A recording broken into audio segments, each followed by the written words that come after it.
Hello, all my beautiful art friends.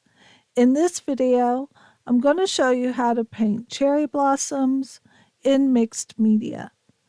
We're going to keep it loose and easy.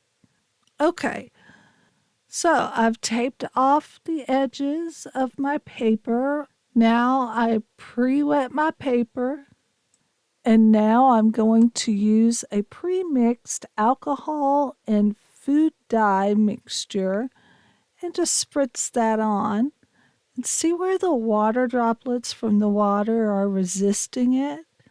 That's exactly the effect I was looking for. So now I'll wait a few minutes and I will be adding another coat of this blue spray on dye. Then I'm going to take some ink daubers. Now these are just regular bingo ink daubers that you can buy for a couple of dollars. And I'm just going to randomly put in little circles. These are going to be my cherry blossoms. And I have this both in the pink color as well as the purple.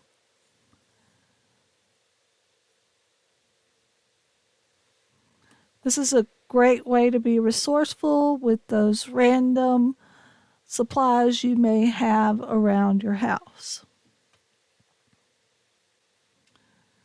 Okay. So next I'm going to take a dagger brush, wet it, and just kind of blend out the edges. Kind of make them look a little bit like petals.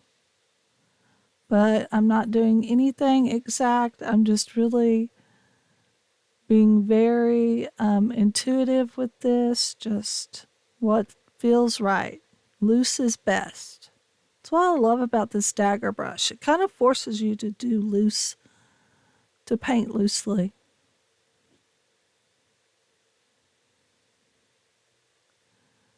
I just love how the colors of the ink blend together so nicely.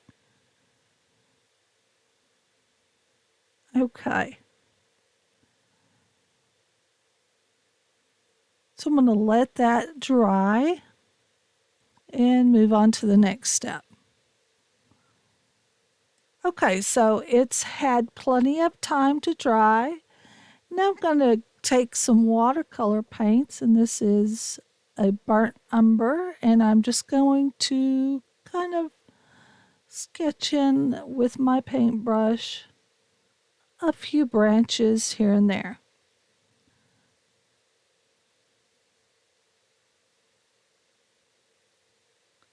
So, as I like to always stress, I love using the technique of working in layers because you can really start to build up depth.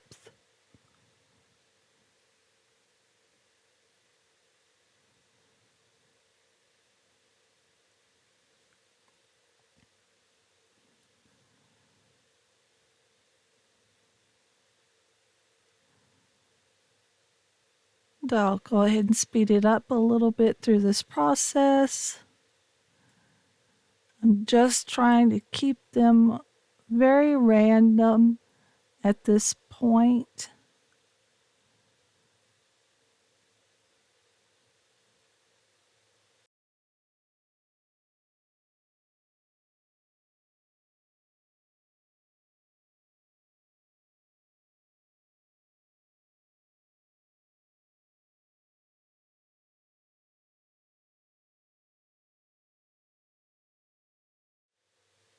So once I get those in, I'm going to go ahead and start working on defining some of the petals on my cherry blossoms.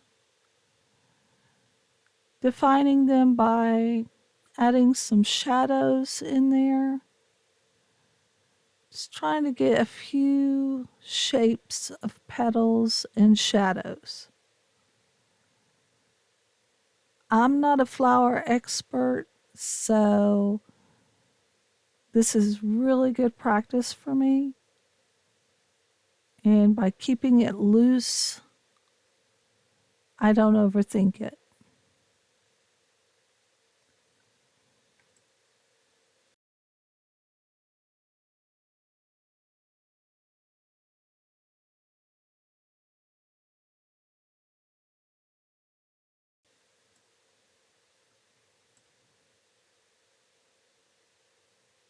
See how it's starting to build up a little bit of depth as we're going.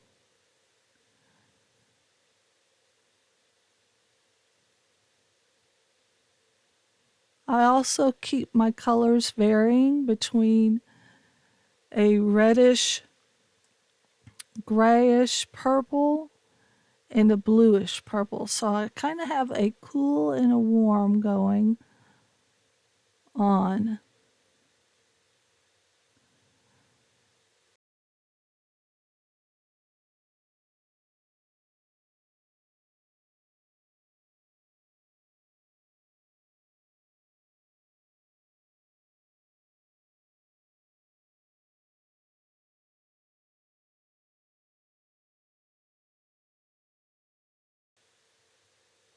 And then I'm gonna go ahead and drop in some little leaves here and there, like sprigs of new growth coming in.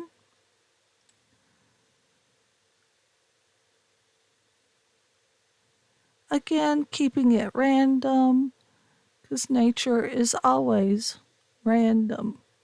And now to finish it off after it completely dries again, I'm going to break out my colored pencils.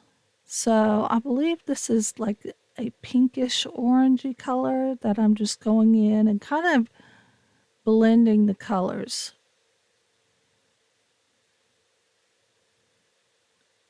And then I'm going to go in with a yellow to add some highlights where the sun will be shining down.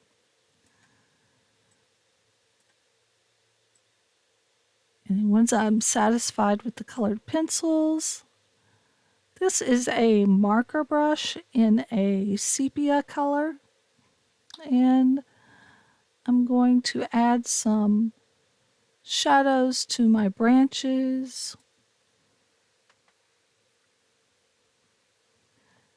And then to finish it all off, this is an acrylic white ink. And I'm just going to sketch in some highlights.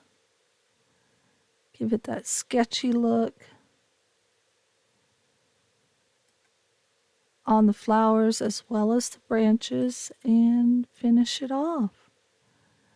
I really enjoyed this piece, and I think the colors of the inks and the dye are very vibrant together.